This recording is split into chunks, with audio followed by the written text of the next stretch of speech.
Good day to our chairman, Madam Janet C. De Lima, and to our board of panel, Mr. Doy Luis Santiago, together with Christopher D. Correa, and also to our research advisor, Crescente D. Delatado. We are the researchers Erwin James Hernandez and Adrian Antipona, and today we are presenting the Chapter 4 and 5 of our research entitled Problems Encountered by the PNP in relation to checkpoint along Santa Maria, Bulacan. Chapter 4: Analysis and Interpretation of Data. This chapter prevents the table that answers the statement of the problem. This also presents the analysis and the interpretation of the gathered data.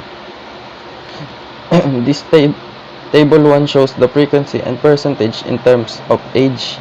Out of 50 respondents, age 23 to 25 with a frequency of 0, which equivalent of 0%, followed by the age 26 to 29 with frequency of 16, which equivalent of 46%, followed by age 35 above with a frequency of 27, which equivalent of 54%. The total of frequency is 50 and the total percentage is 100%. Next, table number 2. Table 2 shows the frequency and percentage in terms of age. Out of 50 respondents, all males with frequency of 50, which equivalent of 100%, followed by females with a frequency of 0, which equivalent of 0%. The total of frequency is 50 and the total percentage is 100%. Next is table number 3.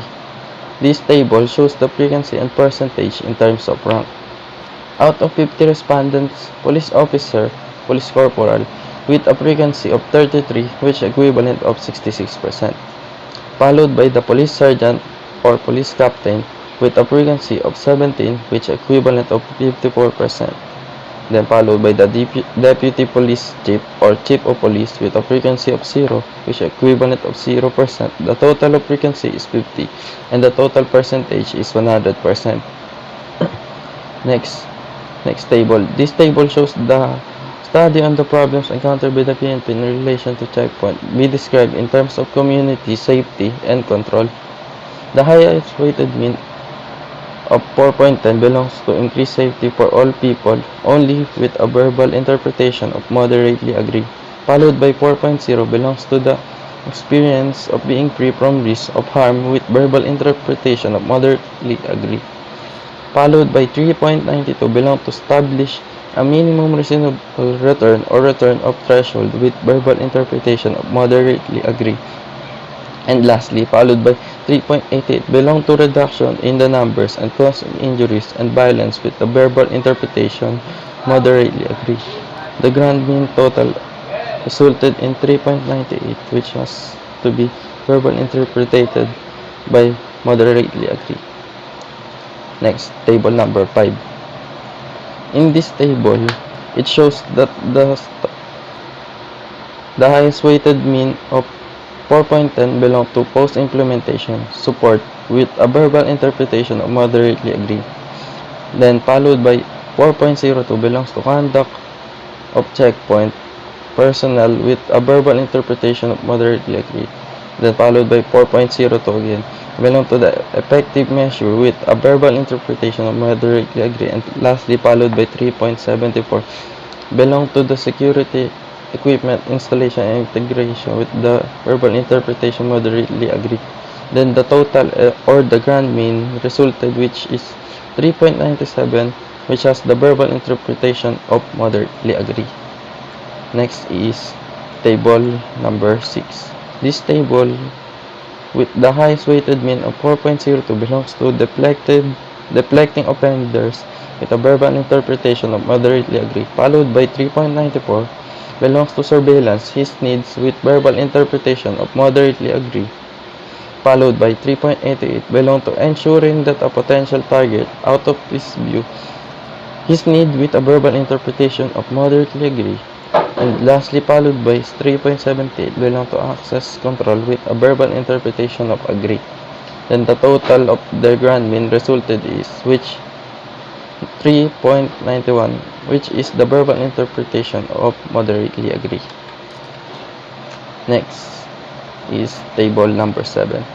Table number 7, which has the highest weighted mean of 3.72 belongs to the Terlus firearms with a verbal interpretation of moderately agree, followed by 3.54 to unauthorized security personnel with a verbal interpretation of moderately agree, followed by 3.52 belong to private armed groups with a verbal interpretation of moderately agree, followed by 3.48 belong to deadly weapons with verbal interpretation moderately agreed, and the total grand mean resulted is 3.03, which has the verbal interpretation of moderately agreed. Next is our table number 8. In here, the highest weighted mean showed is 3.82 that belongs to promoting economic development with verbal interpretation of moderately agree, followed by 3.78 belong to prevent and control crimes with a verbal interpretation of moderately agree, followed by 3.66 belong to ensure public safety and integral security with a verbal interpretation of moderately agree. And lastly, followed by 3.44 belong to learn about the future of peace building with a verbal interpretation of moderately agree. And our total grand mean resulted was 3.73, which has the verbal interpretation of moderately agree. Next is our table number 9. In this table, it shows that the highest weighted mean is 3.78 that belongs to response to terrorism with a verbal interpretation of moderately agree, followed by 3.76 belongs to outsourcing and redistributing with a verbal interpretation of moderately agree, followed by 3.52 belong to defending against internal security threats and verbal interpretation of moderately agree, and lastly followed by 3.52 the lowest belong to the investigating criminal activities with verbal interpretation moderately agree. The total grand mean of this is 3.65, which has the verbal interpretation of moderately agree. And lastly, our table number 10, that is with the highest total mean is 3.78 belongs to punish violators with verbal interpretation of moderately agree, followed by 3.78 belongs to discourage other people from committing similar offenses with a verbal interpretation of moderately agree. Then followed by 3.66 belongs to drivers that may reduce their speed in order to avoid receiving a ticket with verbal interpretation of moderately agree, and lastly followed by the lowest is 3.58 belong to stop potential criminals from committing crimes with a verbal interpretation of moderately agree. And the total grand mean we get here is 3.16, which has the verbal interpretation of moderately agree. And next is our test of significant relationship. We use chi-square treatment for this hypothesis.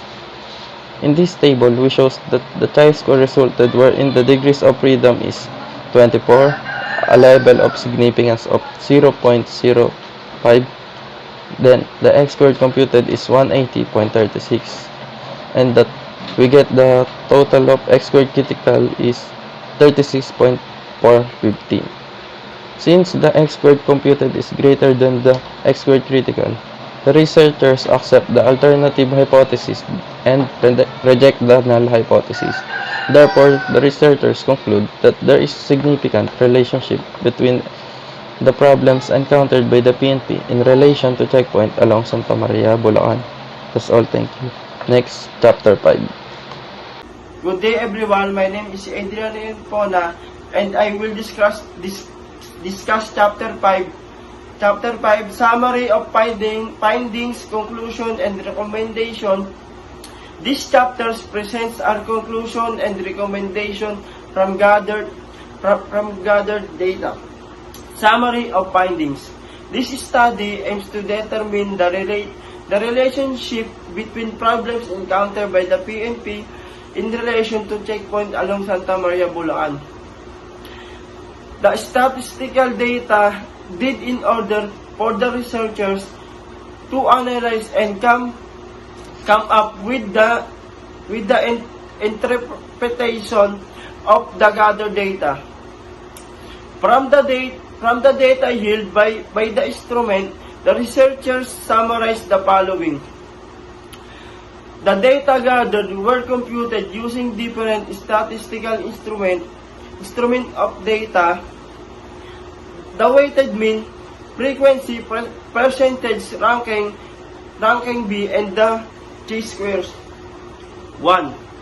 The age bracket of responded in table 1.1 show 0% goes to 23 to 25 years old, with the total out of 0 out of 50 respondents, and 46% goes to 26 to 29 years old, with the total of 23 out of 50 respondents, and out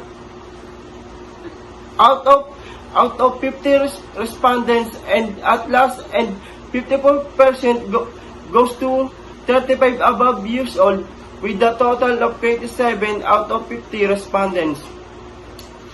2. The frequency and percentage of the respondents in their demographic profile in terms of sex.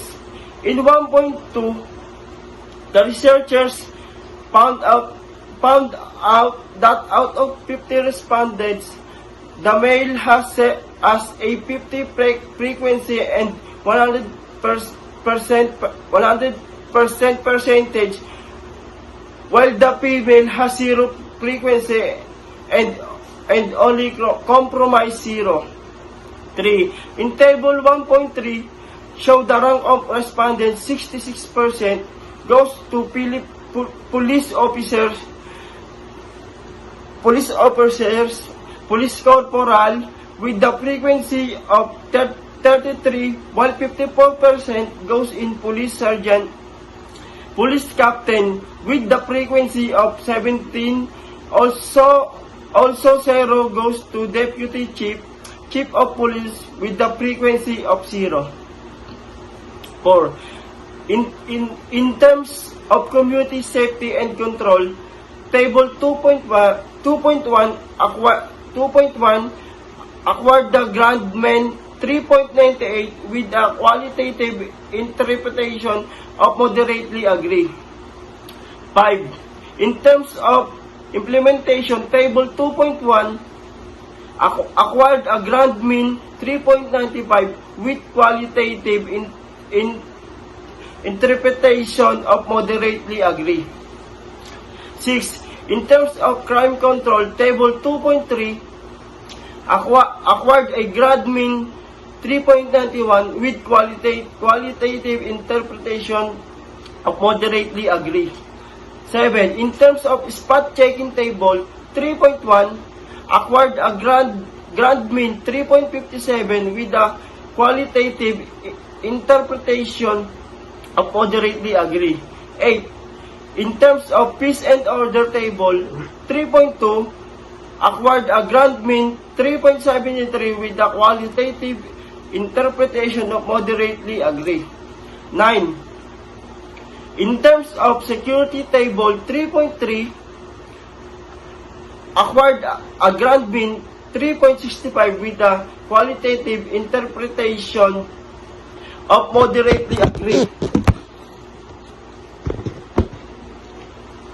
10. In terms of deterrent to crime, table 3.4 acquired a grand mean 3.70 with qualitative interpretation of moderately agree. Conclusion.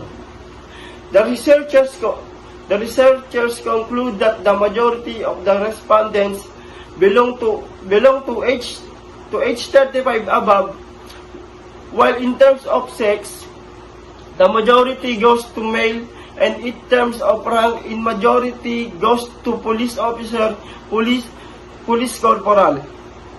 2. In terms of spot number 2, the highest is community safety and control, while the lowest belongs to crime control. In SOP number 3, the highest in deterrent to crime, while the lowest belongs to spot checking. There is a significant relationship between problems encountered by the PNP in relation to checkpoint along Santa Maria, Bulacan. Recommendation. Create a program regarding the checkpoint. This will serve as an open forum for their opinion and suggestion. This could be used as their cappings. Meeting and seminar which will discuss the proper parenting and handling emotion of their children. 3. Barangay should have monitor the traffic checkpoint usually committed by the minors in Santa Maria, Bulacan to address the common problems. 4. It will serve as guide for our community to overcome the different problems encountered in checkpoint. 5. The future researchers must continue the findings of the study pertaining to the problems encountered in relation to checkpoint and enhance data gathering procedures. And that's chapter 5, and thank you po.